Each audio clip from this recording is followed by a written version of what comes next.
Se você passa o dia inteiro olhando para o seu celular esperando uma mensagem de alguém, ou acha que precisa conversar com essa pessoa o dia inteiro para você se sentir segura, ou já deixou de sair com amigas porque essa pessoa que você se relaciona não podia ir, esse vídeo é para você. Hoje eu quero contar para vocês como eu superei a dependência emocional dentro do meu relacionamento. Porque isso que a gente chama de amor não é amor, vira dependência emocional. E a dependência emocional é uma das coisas mais tristes que uma pessoa pode passar dentro de uma relação. Muitas vezes a gente nem percebe que está vivendo e muitas vezes a gente nem percebe que está vivenciando ela. Primeiro de tudo, eu queria dizer que eu não sou psicóloga e que, em alguns casos, a dependência emocional, quando se trata de traumas mais profundos, coisas mais profundas, aspectos mais complexos, a terapia e o acompanhamento com um profissional é indispensável. O que eu vou compartilhar aqui é a minha experiência, as atitudes simples e práticas que eu tive quando eu comecei a perceber que estava entrando num padrão perigoso e que, se eu não tivesse tido essa visão, poderia ter sido bem pior.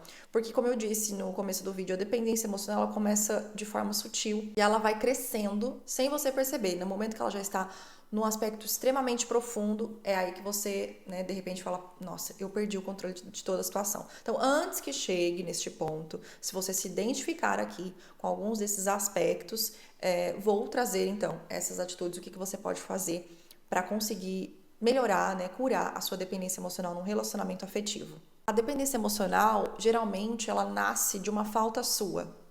Quando você não está bem consigo mesma, você não gosta da sua companhia, você não tem amor próprio, você não tem autoestima e começa a se relacionar com alguém, ou então pode ser até uma fase da vida. Você já está se relacionando com alguém, você já tem um compromisso ali, um casamento, enfim.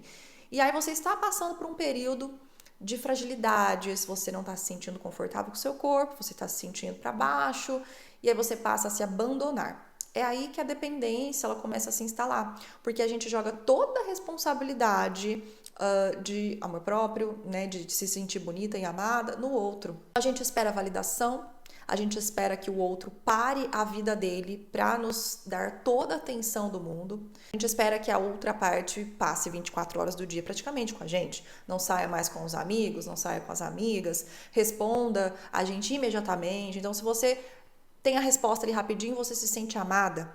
Se o outro leva mais um tempo para responder, você já fica com medo, já fica insegura, já acha que, sei lá, tá falando com outra, não te ama mais. Se ele não faz um elogio num dia ali, de repente, ou sei lá, tá num dia mais quieto, você já se sente rejeitada. E aí essa dependência ela vai se instalando. Ela vai crescendo e você precisa dessa aprovação do outro, porque você já se esqueceu, Você já se anulou. Então, o outro passa a ser a coisa mais importante da sua vida, das suas escolhas diárias. Daí você se abandona, você não sai mais com suas amigas, você só sabe falar sobre esta pessoa, sobre o seu relacionamento, e tudo gira em torno da relação. E antes que você me diga, não, Mari, mas quando a gente tá no relacionamento é normal querer ficar junto. Sim, concordo, mas o relacionamento ser uma prioridade não significa que ele tem que virar uma obsessão. E você ter a sua individualidade dentro da sua relação é muito importante, porque quando você se esquece, é como se uma parte sua morresse e você nem lembra mais dos seus gostos, das suas amigas, e passa a enxergar o outro como a única via, a única solução. Então, ficar junto é muito gostoso. Ter ali uma pessoa carinhosa que te elogia, isso é muito bacana. Mas assim, não são todos os dias que a pessoa vai estar num bom humor, num bom astral para te elogiar. Se a outra pessoa trabalha, não tem como ela ficar no celular o tempo inteiro. Ah, mas no começo o relacionamento ficava. Começo do relacionamento é assim mesmo, gente, faz parte. A gente precisa começar a entender que o dia a dia, a intensidade inicial, ela vai se esvaziando com a rotina. Então, assim, se você já entra num relacionamento com essa dependência emocional, a chance de dar errado é muito grande. E se você passou essa fase de início e agora está querendo isso de volta, é bom colocar o pé no chão, porque é difícil. É muito gostoso, sim, a gente ter a pessoa ali, ficar juntinha e tal, mas, como eu disse, a individualidade de cada um é essencial. Ele pode ser uma prioridade, mas ele não pode ser a sua forma de identidade. Você se esquecer de quem você é e começar a ver, a enxergar o mundo só com aquela pessoa, só ao lado daquela pessoa. Então, quais foram as atitudes que me ajudaram a sair dessa dependência emocional? Primeira coisa foi reconhecer que eu não estava bem. A primeira parte é você olhar para dentro de si e pensar, não tá legal isso, não é normal. Por exemplo, um dia eu cheguei a ligar mais de 80 vezes pro meu marido, que na época era namorado, porque ele chegou do trabalho falou comigo, disse já já te ligo, jantou e dormiu. No auge da exaustão, ele não me atendeu. O celular deveria estar no silencioso, sei lá. O que uma pessoa normal faz? Mãe, a gente conversa, ele deve ter dormido. O que uma pessoa com a dependência emocional pensa? Ele tá com outra, tá me traindo, tá mentindo. Ou vai para lugares mais profundos, no tipo, e se ele teve um ataque e tá lá desmaiado e morreu? A gente começa a pensar muita coisa assim, terrível. Foge completamente da realidade. E aí foi nesse momento que eu comecei a perceber, tem alguma coisa de errado comigo. Porque, gente, de verdade, tá bom, pode até ser que a pessoa esteja traindo, sim, não tem o que fazer. Mas vai adiantar você ligar mais de 100 vezes para a pessoa? Não. Então, isso que eu comecei a perceber, essa ansiedade que eu comecei a sentir, né? Não me sentia tão bem mais, ficava telefone ali o tempo todo e mandando mensagem, vendo a última visualização, e aí corria na outra rede social para saber se estava online na outra rede social. Era um caos. Nesse momento comecei a perceber, eu falei, não tô bem, eu não tô legal. Hoje eu vejo que isso poderia acontecer tranquilamente comigo. Eu poderia chegar, pegar meu celular, dormir, e é isso. No dia seguinte eu falar, putz, acabei dormindo, estava muito cansada, enfim. Mas por quê? Porque ele estava numa fase, numa vibe muito tranquilo na relação. Ele não tinha medo, ele não tinha insegurança, ele sabia que estava tudo bem, que estava tudo certo. E ele tinha acabado de falar comigo um pouco antes. Então, tudo bem, aconteceu. Agora, eu não. Eu estava insegura, eu estava dependente emocional daquilo. Então, se ele não falasse comigo, eu já ia imaginar muitas coisas. Primeira coisa, então, você se reconhecer. Você vê que não tá bem, você tá ansiosa, você tá agitada, você passa o dia todo com o celular na mão, você começa a contabilizar quantos seguidores tem, se deixou de seguir, se seguiu. Esse já é o primeiro passo para você começar a sair desse fundo do poço, né? Ainda tem ali muitos degraus, mas ali, quando você se reconhece, já começa a identificar que você não precisa ser assim. Em segundo lugar, eu comecei a retomar a minha vida social, porque eu parei de fazer tudo. No começo do relacionamento é normal, a gente quer ficar junto o dia inteiro, né? A gente nem liga mais aí pras amigas, ele também deixa até de jogar bola para ficar ali com você, ou de fazer uma coisa ou outra que ele gosta. Mas passada essa primeira fase aí, esse início, né, intenso, é natural que a gente volte a fazer as coisas que a gente goste, né? Você precisa, sim, ter contato com o mundo exterior, ir para academia, fazer um curso, ver suas amigas.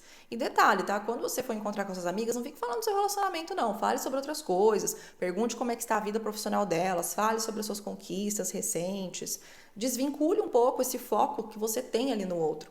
Então, não deixe de sair. Ah, não, mas eu acho errado quando namora sair. Gente, eu não tô dizendo pra você ir pra uma balada, não. Eu tô dizendo pra você ir pra um rodeio, ficar lá, né, bebendo e independentemente, cada relacionamento tem suas regras. Eu tô dizendo pra você sair, tomar um café com a sua amiga, ver a sua prima que você não encontra há tempos, ou o pessoal do trabalho saiu ali, vai pra um barzinho, pra um happy hour, vá também. Volte a ter outros assuntos que não seja só com relação à tua vida a dois.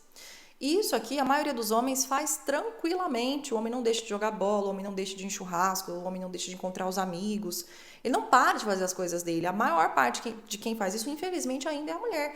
A gente fica meio que com medo, com receio. E eu tô dizendo aqui, gente, direitos iguais, tá? Porque se o seu marido, seu parceiro te proíbe de fazer as coisas e ele pode fazer as coisas dele, aí já é outro assunto. Aí já é outro vídeo. Mas aqui eu quero dizer o seguinte: você também tem vida, você também pode e deve fazer as suas coisas, então retome a sua vida social. Até porque, gente, depois se não der certo esse relacionamento, aí você vai lembrar das suas amigas, você vai falar, putz, fiquei anos sem falar com elas, nem sei como é que tá a vida das minhas amigas mais, eu nem... Então pense bem em relação a isso, não abra mão 100% das suas amizades e da sua vida fora da relação. Terceira atitude que eu tive, comecei também a ficar mais sozinha, sair sozinha, a gostar da minha própria companhia, porque às vezes a amiga não está disponível, mas você pode ir para um cinema sozinha. Você pode sentar ali numa padaria, tomar um café sozinha. No começo pode até ser ruim, estranho, mas se você se forçar isso, por exemplo, hoje não tem nada aqui para eu fazer, eu tô pensando em pegar um cineminha, ou então tô pensando, sei lá, tomar um açaí ali na esquina. Vá, e faz isso, tira o teu corpo da zona de conforto, sabe? O que vai incomodar, na verdade, é o que vai fazer você enxergar que você é uma pessoa muito agradável, que você convive tranquilamente com a sua própria companhia, que você se ama. Aí você vai se resgatando também, porque a partir do momento que você percebe, fala, não, mas espera aí, ele tá lá, ele tá com os amigos, tá trabalhando, hoje a gente não vai conseguir se ver, que ótimo, então vou ficar aqui, vou fazer minhas coisas tranquilamente. E aí quando você passa a ter E quando você passa a gostar da sua própria companhia, a confiar mais em si mesma, você já está estimulando mais a sua autoestima, mais o seu amor próprio e, consequentemente, desvinculando um pouco o foco que você tem ali sobre o outro. E por último, é você se colocar como prioridade na marra. A gente tem mania de se anular numa relação, achando que o outro ali é mais importante, mas pare de se abandonar. Eu tinha deixado muitas coisas de lado, como eu mencionei, então você volta a se colocar como prioridade. Não, hoje eu não posso sair, infelizmente. Então, não desmarque aquele compromisso pra ficar ali com o outro. É claro que você não vai fazer sempre isso, né? Um relacionamento também é sobre a gente ceder em alguns momentos, mas se é algo importante pra você, olha, hoje eu tenho um compromisso que não dá pra desmarcar. Então você vai nesse compromisso, mesmo que a pessoa tenha te convidado pra fazer uma tal, a gente pode fazer outro dia, a gente pode fazer em outro momento. Comece a investir em você, fazer coisas que você queria fazer anteriormente, se cuidar e parar de adaptar sua rotina inteira em função de alguém. Saiba que é um processo contínuo, tá? Não é do dia pra noite, não. Leva um bom tempo para você recuperar a tua autoconfiança, para você conseguir fazer suas coisas sem pirar, né? Ou sem ficar imaginando coisas sobre situações ali, né? De abandono, vai me abandonar, vai arrumar uma pessoa melhor que eu. Esse tipo de pensamento às vezes ainda vai surgir, mas aí você lembra que ninguém está preso a ninguém. Você pode ser uma pessoa bonita, fantástica. Se o outro não quiser mais ficar com você, ele tá livre para isso. E aí você desprende, sabe, uma coisa que você não tem controle. E ajuda muito também você a ir se desconectando. Eu não tô dizendo que o relacionamento é cada um por si, cada um faz o que tem vontade, e é isso, né? Pronto, acabou. Não. Mas é fundamental que as partes tenham suas identidades próprias. Quem era você antes da relação? Você existia, não existia? Você fazia suas coisas, não fazia? Então você não pode se anular, entregar tudo ali para o outro, porque você também é uma pessoa muito importante. Aliás, a gente, né, nós somos as pessoas mais importantes para nós mesmos, então lembre-se disso. Me conte se você já passou por alguma dependência emocional nos relacionamentos, o que você fez para sair dela. Um beijo, nos vemos no próximo vídeo.